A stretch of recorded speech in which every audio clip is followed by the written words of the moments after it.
Dan from the internet, formerly of TYT, going on an absolute tear against Mr. Kyle Kulinski. Poor Kyle, uh, over here getting just absolutely roasted by this guy Dan from the internet. Um, so he goes on this massive tear, this massive threat. Kyle Kulinski has lost his integrity. We were friends before he threw away 10 plus years of audience trust just to climb up Joe Rogan's ass.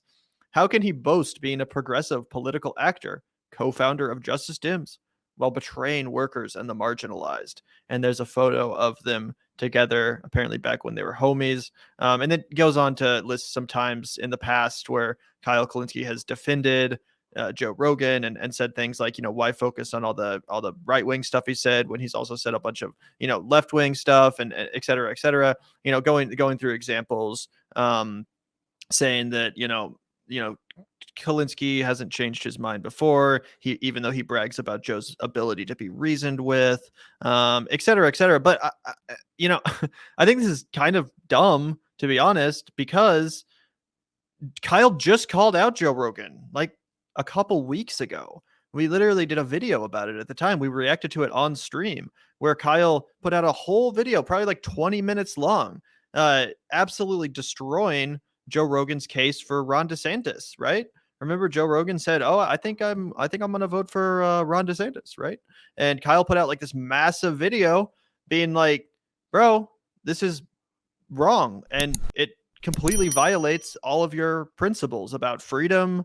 And you claim to care about legal weed, well, Ron DeSantis is against that. You claim to care about the First Amendment, well, Ron DeSantis is against that." Like, he broke down in detail how dumb of a take Joe Rogan had. And he's done this multiple times now. The last like 5 times Rogan has said something completely objectionable and completely crazy, Kyle has reacted and disagreed heavily and called out Joe Rogan. I think if Joe Rogan had him back on, Kyle would happily get into those areas of disagreement and do his best to change Joe Rogan's mind. So if Kyle was truly coddling Joe Rogan and defending everything he said and acting like, Joe Rogan is a based leftist or whatever, then I might agree with Dan from the internet. But in reality, that's not what's happened at all. Kyle has pushed back pretty vociferously, especially in the last few months, on Joe Rogan's right-wing shift.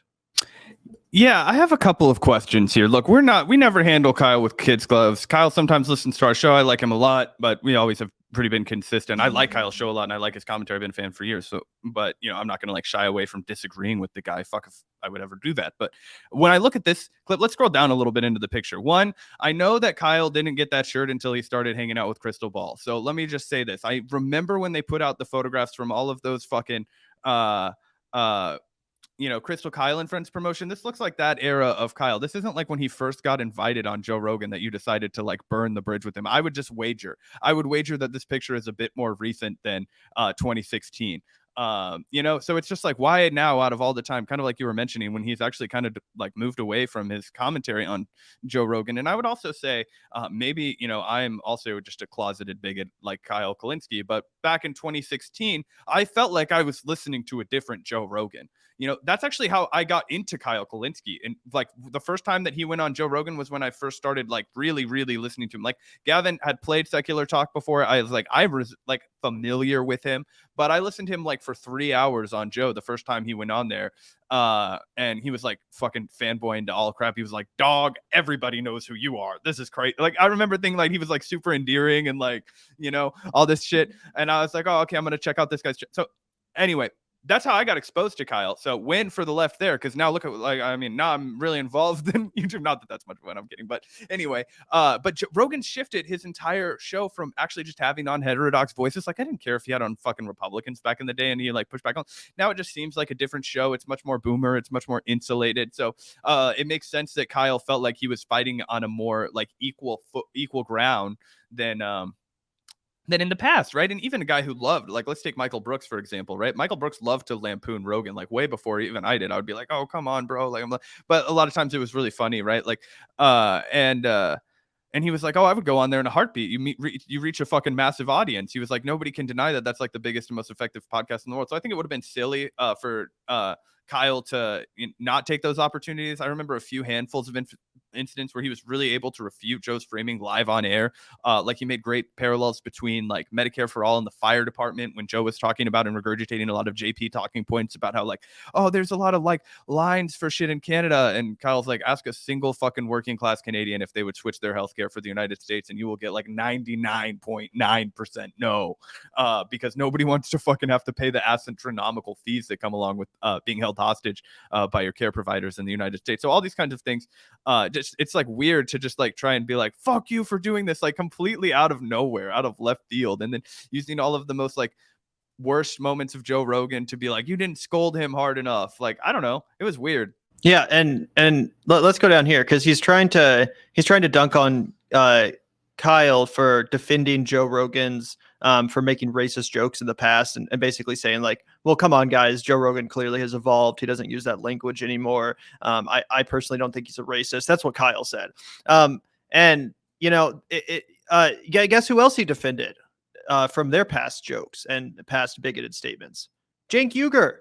You know, remember that whole scandal where when people dug up Cenk Uygur's old blog posts and he said like really sexist jokes and like made jokes about how, you know, the inherent biological flaw in women is that they didn't want to have sex with him, stuff like that. Kyle Kulinski also defended Cenk Uygur from his problematic past of making problematic jokes, because guess what? Kyle also has a past of making problematic jokes. You can look at his Twitter and find him saying, you know, jokes that could be construed as racist or sexist or whatever. You know, it was a little bit of a different time on the internet back then. But the point I'm making is that guess who used to work for Cenk Uygur? This fucking guy. This guy used to apparently work for Cenk Uygur. Apparently he used to work at TYT. So like, this is so selective. This is selective fucking pearl clutching here. Like, you know what I'm saying?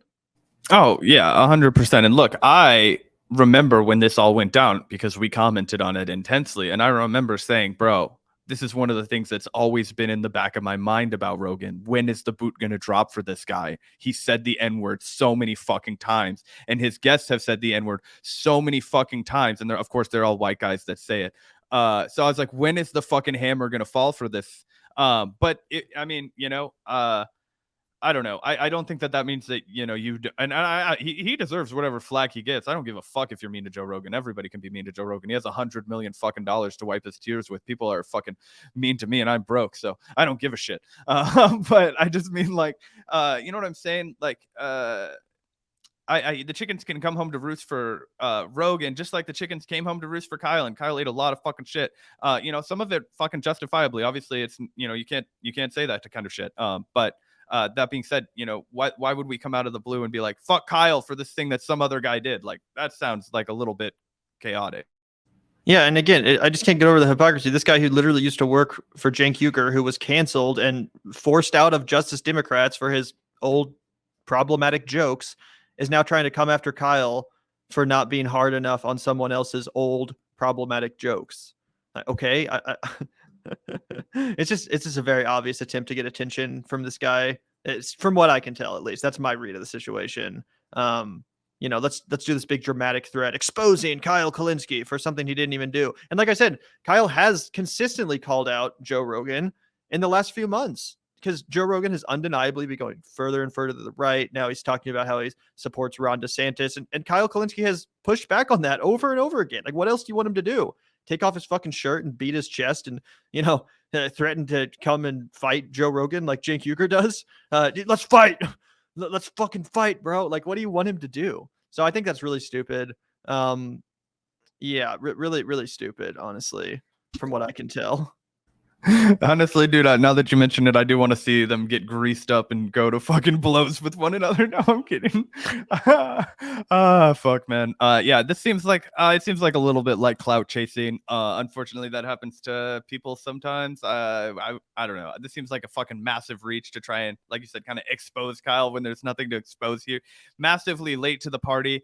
This tweet maybe would have gone bonkers if you would have caught it like right on the wave of like the liberal mass hysteria coming out against Joe Rogan. But even then, I feel like Kyle's audience, our audience, you know, the people that are gonna like, you know, that you're trying to like take away from Kyle and like fucking, you know, I don't know, like say that he's lost his integrity. Like, no, I think he demonstrated his integrity, his sheer integrity, because he went and said, hey man, I probably won't, like, he, you know, in the back of your brain, whenever you challenge somebody that's like a fucking titan in this space, right? And there are no real bigger titans in the podcasting space than Joe Rogan, right? So for Kyle to have ascended to that and then be able to say, all right, I'm gonna come out here and I'm gonna rip your ass, dog, a little bit, right? Like, and do that and say I'm gonna fucking throw away while my channel is at a standstill, like hurting a little bit, algorithm, progressive energy dying out, all kinds of shit, and still be like, I can't do this, bro. This is fucking whack. You're telling me you're gonna vote for a Republican after all the conversations that we've shared, after everything you've supposedly espoused on this. Now you're gonna tell your entire massive audience that like Ron DeSantis is a fucking guy to come out there and to fucking, you know, be able to lay down the law and say this is bullshit, bro. I'm calling you out. That takes a lot of integrity.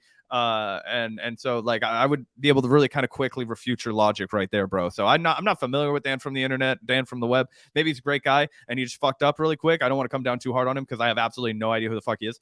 But yeah, this seems like a swing and a miss to me. Yeah. Plus, like, you have to remember, Kyle Kulinski literally got Bernie Sanders on the Joe Rogan Experience, led to a conversation on one of the biggest platforms on the internet, if not the biggest platform, with Bernie Sanders, led to Joe Rogan endorsing Bernie Sanders, which Bernie was then able to use to his advantage. Like, whatever you think of Joe Rogan, I've also been super disappointed by his recent transition to just becoming a full-fledged right-winger, seemingly. But you can't deny that, like, that was dope. And that was really helpful to Bernie and to the movement or whatever. So it, like you have to see where Kyle's coming from here. Like, oh, this guy not that long ago, literally not that long ago, was seemingly on the right page. Seemingly we can change his mind in our direction. Why don't we try to do that? Like I can understand his logic. Because I don't, for all my criticisms of Joe Rogan, I don't think he's just like a total and complete and utter grifter. You know, I actually think that what he says is what he means. Because he's not really getting paid on like a video by video basis. He's not just chasing the ad revenue from like, you know, cashing in on the latest wave of ideological, you know, thought or whatever. Kind of like a guy like Jackson Hinkle, who we were just talking about. He just gets paid. He's already been paid by Spotify up front. So he just says what he believes, right? Like, I disagree with him, but I still think he's genuine in his resolve. Yeah, it's tough because I think you're right that he believes it. I just think that his mind is so fucking easy to change, and that he mostly surrounds himself by people who have a fucking thumb on his like a right wing thumb on the guy. Like I think that there's a world where like the reason that Joe became so popular was because he was kind of like the friend that a lot of guys, like they had such a parasocial relationship with him. You had a generation of men with like really no friends, and then the guy that everybody wants to be friends with. I mean, his friends are always on there fucking gassing him up. Nobody's bought me more steaks than Joe Rogan. Like Joe always took me on the fucking road even when he wasn't big. Like Joe is the man. Joe is our fucking guy. He's hilarious. He knows UFC, knows jiu-jitsu. He's a man's man. He hunts. This is the guy that all these men envisioned themselves as like being like boys with, right? Like this, you're a homie that you never had, right? Like, oh, Joe would love me if he hung out with me. I would be one of his best bros. Like that's like the fantasy that all these like fuckers are living, and that's what makes him like the best podcaster in the world. But I also think it makes him real malleable to just be like, oh yeah, bro. Yeah. Oh no, my buddy told me this. This is what I think right now. Like, I don't know. And I think that's genuine, right? Like, that's just not how I am, because I firmly, like, Gavin is, like, my best friend, and if Gavin tells me something and I disagree with it, I'll be like, oh, fuck yourself, dude. I don't fucking agree with that, right? Like, you know what I mean? But not everybody works like that. They'll be like, oh, yeah, my friend told me this. I like that guy. He's a cool guy, you know? Right. Also, like, Kyle's content really usually doesn't include a lot of, like, calling out of other commentators. You know, like he'll respond to like cable news commentators and stuff like that, but you don't really see Kyle dropping videos very often where he's like calling out his fellow commentators or other people in the political commentary arena. It's just not something he really engages in a lot. So it'd be kind of weird if he just started dropping videos every other day, being like, Joe Rogan is a piece of shit or whatever. I don't know. Just seems like there's not really much there here. And here this guy is trying to provoke Kyle and Crystal into a debate. They're 100% too afraid to speak to me on this. Meanwhile, this has like 6 likes. Like, bro, who the fuck are you? Like, I didn't even realize. What an embarrassment, bro. Okay, why are we even talking about this, Kyle? Hopefully you see this and get a good laugh. That shows how serious this dude is with his fucking criticisms, and how that was just a blatant fucking face plant right there. I'm surprised you didn't delete it. How embarrassing that fucking is. Jesus Christ, 6 favorites. Like, you went for the fences. You added both of them, and you didn't get any traction from their haters. Yeah, exactly. And not to say that, you know, we're huge on Twitter. Obviously we're not. Like sometimes we'll put out a tweet and it gets 6 fucking likes too, but we're also not out here saying like this person is too afraid to debate me. Like this person with 20,000 times more of a following than us is afraid to debate us. Like we're never going to fucking say that. We're not narcissists. Rogan won't have us on because he's scared, bro. Tucker won't have us on because he's scared, bro. Yeah, bro, he don't want this, bro. No, come on.